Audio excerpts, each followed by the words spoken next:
Hello, friends, and hello to Travaldo, who is stranded out in space with no way to breathe. This is part 40 of our walkthrough of Oxygen Not Included Spaced Out, and in the last video, I forgot that Travaldo had been sitting out here in space for so long, and he ran out of algae, which means he has no oxygen, and we're at the point where I don't think he's going to make it, so we can do one of two things. We can either abandon ship, and it will start sending everyone to the nearest asteroid. I'd rather not do that if we don't have to. We will do that on purpose later. I'm also not sure if they still continue to breathe the oxygen inside their suit. I doubt they do. So I think that would be a safe way to get him back. But there still is another way that we could get him back, so I'm just going to have him deconstruct this telescope. And Travaldo, of all things to be doing right now, it is not time to eat. You are about to die. We're going to switch his schedule here really quickly and get him to stop eating and move down here to deconstruct this telescope, and then we can construct a electrolyzer, because we still do have plenty of water in our pipes here that have been used for the bathroom, but if we can use it for oxygen, then we might as well do it, get him home safely, and then we can move on to whatever else we were going to be doing. So we can just throw an electrolyzer down here, and it should be good. This will be a little bit warmer than we would really like, but, you know, if you're basically out of oxygen, then this is about as good as you're going to get. There. So now Travaldo should be good. We shouldn't have too many problems. He should get home safe. It will be using this water at least a little bit uncomfortably quickly, but there's only about a cycle left before he needs to get there, so this should last as long, or rather, it should last long enough to get him back home. So yeah, we should be good. He should be landing soon. We'll replace all this stuff back with what it was supposed to be in the first place, and we'll get back to it. So, yeah. Alright, in this video, we need to talk about getting more supplies to this asteroid. And like I've been alluding to, sometimes shipping with those CO2 rockets is not going to be the best way to do it because they just can't go far enough. So what I could do is I could get a CO2 rocket that has a range of about 6 tiles. I could bounce off of this asteroid and then try to get out here, but it just won't be far enough. So I'm going to talk about setting up an interplanetary launcher, which is just going to be a convenient way to ship stuff out to these further asteroids. So on our home base, we have all kinds of resources, especially this hydrogen. We have a lot of it now that we will eventually be sending out as power for some other asteroids, but for right now, we just need to send some metal. So let's create a setup to get this all sent out. What I'm going to do is I'm just going to start off by clearing out a space of our solar panels, and we're going to start creating a room that is going to be used to generate a lot of the Radbolts that we need in order to use our interplanetary launcher. So it's going to be a couple of things. Let me make sure we actually have the research for something that we need. Yes, this joint plate is going to be very useful for us. So what I'm going to do is I will get an area over here that we're going to use a lot of Wheezeworts in. Let me check to see how many wart seeds we actually have. We have 3, so that should be generating a good amount. We probably also have some back here too that we could part ways with, because this is already very cold. So if I were to take, say, that one, maybe 2 of these, could just leave 2 of them there. Is there one here? No, but this should still be fine. Oh, this is opened up. This keeps getting hit by meteors. We need to close this off. At this point, we could just put a couple of bunker tiles here and that would take care of it, but I don't know. That would be too easy. Let's do it the hard way. Alright, so yeah, let's start setting up our interplanetary launcher, but the first thing that we obviously need is a place to generate those Radbolts. So what I'm going to do is set up a room that is going to be for generating them using those wart seeds.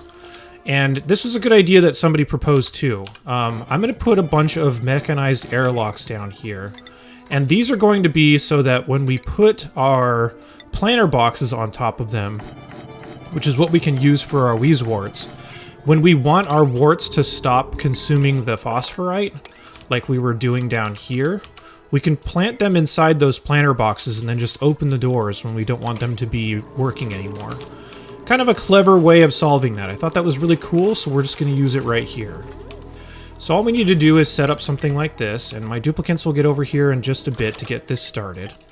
just need a room that they're going to be generating these Radbolts in, and we're going to leave a little bit of gas in there so that it can keep all that stuff cool, because the machinery that's used to generate the Radbolts gets very hot, and I don't want it to melt or anything like that. I'd rather not have some melted granite sitting around.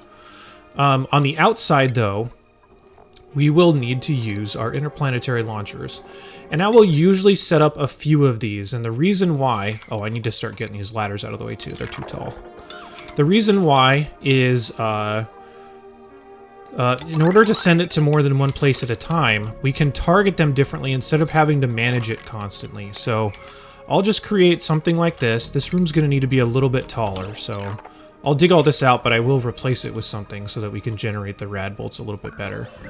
But if I have like 2 or 3 interplanetary launchers, that means I can target 2 to 3 different places pretty easily if I need to split them between different areas. So like if I need metal going to one planet and hydrogen going to another, then I can just set it up that way and it'll just work. So I'm going to do it that way. You can just do it with one if you only want to do it with one, but sometimes I find managing the different ones kind of annoying, so I will do it this way instead.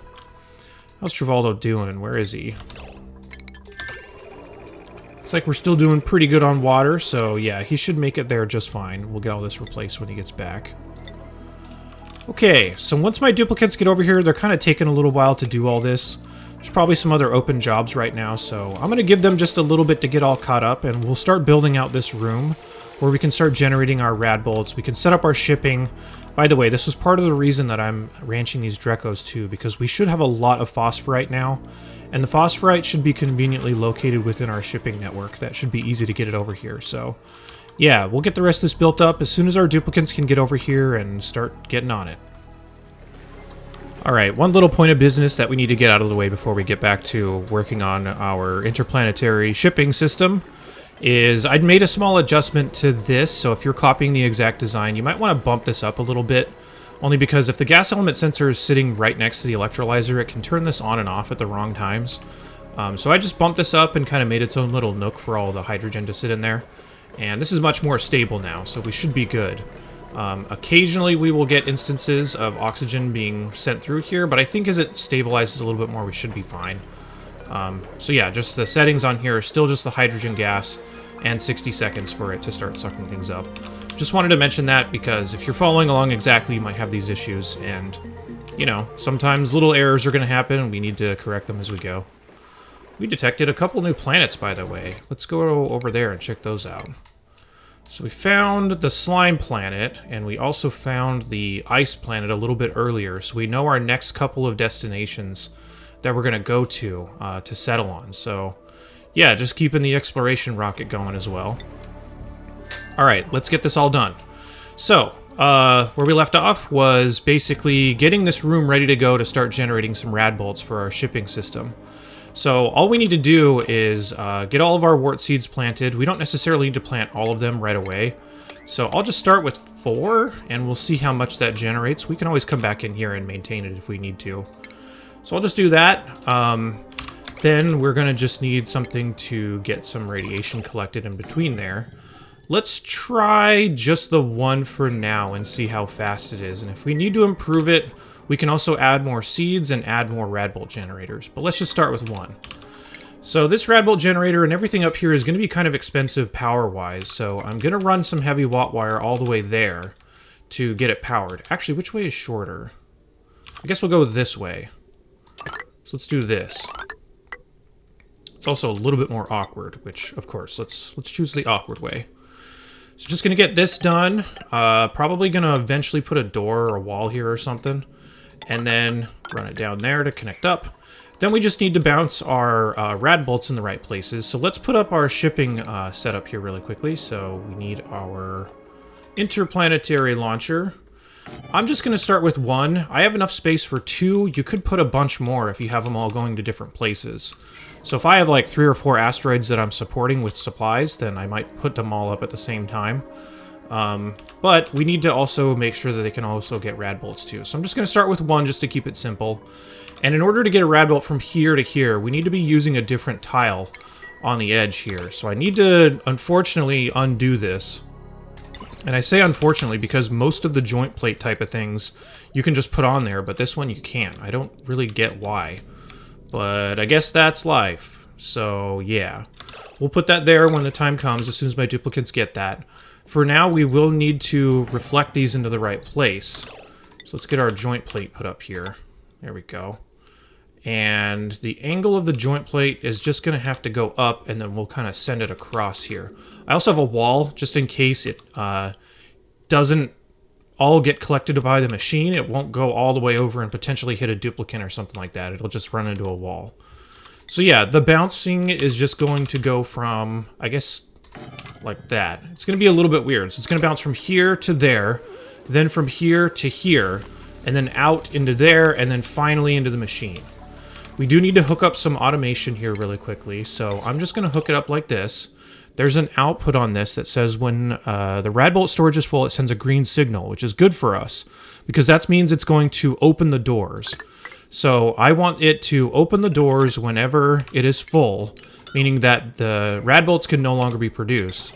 I also need a NOT gate on here, because I want to turn off the thing that is actually going to be collecting the Radbolts when there's nothing to be collected. I don't want to continue to have it powered and waste power on it if there's no reason to do that. So something like that should work. As far as the things that we want to send, we know for sure... Let me get this prioritized, by the way, so I'm not leaking all my hydrogen.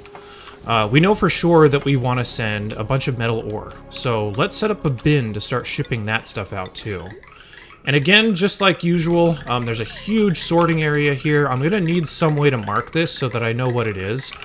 So I'm going to mark this one upside down, just like that, so that I know just at a glance. This one's sideways, it's going to my other planet, which I need to stop sending sand. I think I've already sent plenty.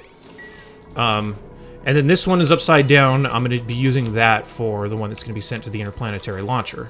So all I need to do is just draw a line with my conveyor bridges to, or rather with my conveyor rails, to get this shipped out correctly. And I'll probably just go out into space and around rather than trying to deal with all these rails too. So yeah, I just need to get all this stuff set up. We're not generating any Radbolts yet because we don't have power, but all of this should be good to be sent out via the Radbolts. So once we get there and once we start generating enough, I will come back and show that. Oh, one thing that I forgot too, by the way, is we need to set up something to keep this machinery cool. So the easiest way to do this is either with a conduction panel, which I actually selected by mistake. I didn't want to do that. Or you can just drop on some petroleum or something like that. Just anything that's going to help conduct the temperature from all this stuff down here, because this will be getting cooled by virtue of generating the Radbolts, and then sharing the temperature with these tiles, and then eventually with the petroleum that's on here, which will be covering this up just a little bit so that we can get some coolant on there. Just make sure I leave myself enough space here. So then I can just put a hydro sensor down just to make sure that we only put a little bit of fluid in there. That'll just kind of sit there and it won't flood the building or anything like that. But yeah, that'll kind of be the setup for this. A couple things that we still need to do though, one of which is we need to set up our shipping, because we need to be able to load these automatically. And I'm going to set it up right here, which is not in the greatest spot because it's going right over some... Actually, that's fine. Coincidentally fine. So I need to send, or rather set up an auto sweeper here so that this can be loaded automatically with any of the supplies that I need. And the supplies are really just going to be the phosphorite. The other problem that I'm pretty sure we're having is... Whoa, why did that miss? The other problem I'm pretty sure we're having is all of our phosphorite, yep, is just being piled up right here, because this is not being sent into a receptacle. It's actually being sent into a chute, which is dropping everything on the floor. So I need to actually reship all this phosphorite back and change out this chute for a conveyor loader. Or sorry, what's it called again? Conveyor receptacle, not loader. I don't know the names of anything, in case you can't tell. So I'm just going to get that repaired as well. And the only thing that we should need to swap here, I'm going to do our little optimization, moving it down too. So should just need to put that there, and then should just need to put our Radbolt generator back, and then just reconnect our automation wire and power and that kind of stuff. But then if I reship all the phosphorite back, that will allow it to distribute equally between the two places it's actually needed. So I'll run all of the shipping lines and all that fun stuff off camera just because that's not super interesting, so that we can actually get some Radbolts being generated and we can see this working. So I'll get all this stuff hooked up in the meantime, and I'll be back with the next segment in just a bit. Okay, had to make a couple small adjustments. I forgot that reflectors could just endlessly shoot into themselves. So I had to rebuild this just a little bit so that our flight path for the Radbolts is just going to go up here into the joint plate, reflect up to here, and then across into the machine. We're just going to be getting our petroleum up here in just a second to get it all cooled down, which I just conveniently realized that I don't actually have the automation hooked up correctly. So I forgot the wire. But we can also just destroy it because we don't need a lot of petroleum here anyway. These are mostly just for me to not forget to come back in here and remove it. But as long as you have any sort of liquid here at all, you should be fine. So yeah, once it gets hooked up, it should be fine to turn itself off when it's time. But all this is for is really just to keep the temperature transfer good. So this Radbolt generator is about to fire, so we'll actually see the flight path here. Just going to go from here into the plate, up into the reflector, and into the machine. Just make sure that you set all of your directions on all of these things correctly. You can't set it on the Radbolt plate at all. It just fires upward, or in the direction that you actually have this thing rotated. And then, yeah, over to the left. So this should fire in just a second. There we go. So yeah, this now has Radbolts to start sending supplies. I still just need to connect up my shipping lines, so I'll get that done really quickly. Our phosphorite is also redone, so there is only a conveyor receptacle down here holding phosphorite, and the rest of it is all getting shipped back to the central point so it can be redistributed. Oh, I need to fix this too. Our Radbolts are just being shot into the ceiling right now. Oh man, I'm just making all kinds of Radbolt mistakes today. But we'll get it all fixed up. This one will probably just fire into the wall for now. So yeah, we'll get it fixed, and everything will be back to normal in just a second. We'll actually start sending ourselves supplies. Alright, I feel like we're finally ready to start sending ourselves some stuff. Also, you can see our automation working here. As the interplanetary launcher is filled, it'll send a green signal which opens these doors and stops these Wheezeworts from doing anything because the farm plot is no longer operable, which is exactly what we want.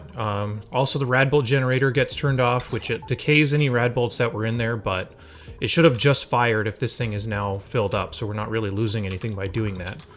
So yeah, that's pretty much the setup. You could put a door on this if you really wanted to. I guess it's going to share so much temperature with everything around it that it doesn't really matter that much. So, I mean, I guess, but no real need to if you don't want to, but I'll just do it anyway. So yeah, we've got that going. We have all of our shipping lines ran. All we need now is just to start sending stuff. So the upside down conveyor loader that I have here is just to signify the one that's being shipped out. And we need to send some metal ore to this other asteroid. And I don't really care which one it is. So I guess any of them. Uranium, I guess we'll save because it has other purposes. Wolframite we want to use for other purposes as well. So any of these 5 should be fine. Should start getting loaded up in there, and there we go. Now we just need to target the right planet with this. So I'm going to change our destination to the water planet, like that. Then as soon as any of the materials get there on the line, you can send solids, liquids, or gases through this thing, and we will eventually send hydrogen gas to some of these other outer asteroids. Just because that will be a lot more efficient of a power source than the other things we could potentially send. I'm getting really bad frame rates sometimes, which can happen by this point in the game, so if it does happen, I guess it's just kind of something you have to deal with. There is some ways to improve efficiency, but a lot of the times it's just the reality of simulating so many things at a time. It's just going to happen, so apologies for the bad frame rates here and there that are going to be happening in the later stages of Spaced Out. When we start sending stuff to this other planet, let's get a targeting beacon put here that will help us land all of the materials in one spot so my duplicates don't have to travel as far to get it. So if I put this up, we can see that it's going to... It looks like it doesn't actually produce any heat, which is really good. I thought these did at one point. It's also really hard for me to keep track of what does and doesn't produce heat. Then we can get rid of this solar panel, and any stuff that is sent here will go straight to this targeting beacon. My duplicants can grab it, and we probably want to do it, or rather send it to a payload opener. So let's get one of those. I don't remember if I've talked about these. I think I did a little bit on the other planet, but payload openers are going to be really handy to get everything centralized into one spot. So your duplicants can basically go grab the payloads and then unload them, and they will go into a shipping line where you can just drop them off wherever you want. So we can just do something like that and put it over there. Actually, I don't want this made out of steel necessarily. Let's just make this out of regular iron ore. This also needs to be powered for it to be getting targeted correctly. So let's run some lines out here for power. I guess this will be...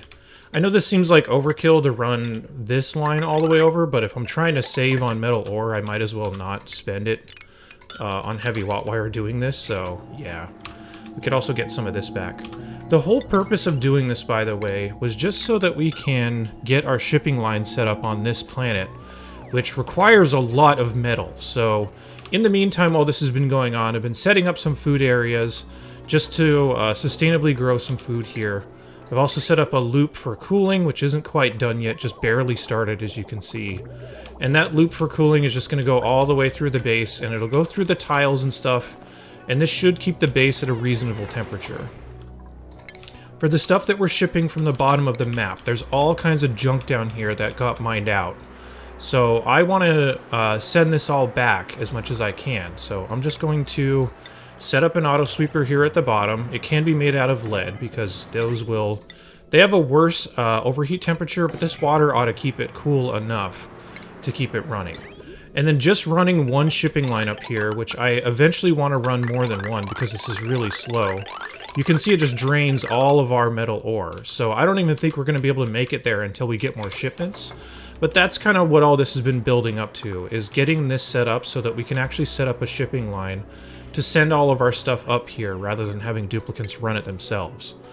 We'll also need to run some conductive wire down here, and we should have plenty of lead to do that, so just run it down here, plug it in, there we go. So we'll just have to kind of keep on top of that and start shipping stuff back. And my duplicants will automatically run anything that gets sent to us over to the payload opener. It'll unpack it and put it in my shipping network, which will, I guess, just drop off right next to it anyway, but this is also very convenient because anything we ship up from the bottom can also be dropped off here. And then we can start sorting what we want to take back and what we want to keep here.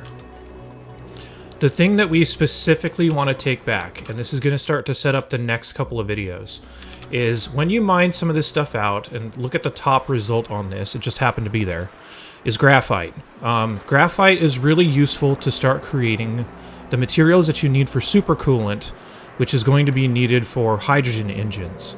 I'm going to want hydrogen engines to get out to some of these further asteroids and run some of the support missions to help speed some of that up, and we could also do some better shipping with that too, rather than relying on the interplanetary stuff. But we'll cover that eventually, but that's really the resource that I want to get back from this. Man, my frame rate is really chopping up here. So yeah, I'll try to get a restart going here, just to hopefully reset all my duplicants tasks and get them cleared out and hopefully have this perform just a little bit better. But that's the idea of the interplanetary launcher. We have kind of missed it since it got there, but there are now little capsules that are going to be sent off. Here you go, there's one right here, that are just going to be landing on the planet every once in a while. And every time one of those lands, it'll be a handful of metal ore that we can use to then build up the rest of our shipping network. And the focus of this is just going to be to clean out the bottom of this until everything is done. And then I'm going to send some duplicants on their way with all of those goods so that they can get back to our main base and we can kind of dwindle our population down to just one duplicant here, which is pretty normal. So I'm going to be doing most of that off screen. The other things I'm going to be doing off screen is starting to get all the materials that I need to run the next space mission, because the next space mission that we want to do is to take some duplicants and settle on the cold asteroid down here. This one's going to also be a little bit different than the ones we've done before for a few different reasons, but I want to at least start getting the supplies ready and getting... What is this? I have a rocket in orbit? Oh, I think it's my exploration rocket landing. Yep, there it is. Okay, cool. So, yeah, just going to be looking out for the last few asteroids, but we're going to be planning on getting out to this cold asteroid here in just a little bit. So that'll be kind of our next couple focuses, but there may be a little bit of a gap between videos, only because there is not a whole lot to be done as far as active work here. It's just going to be sweeping stuff up, sending stuff back and forth, getting materials ready. Once it's time to send these duplicants back will probably be when I check back in, so I'll be getting on that. Yeah, anyway, thanks for watching. I appreciate it. Take care, and I'll see you soon.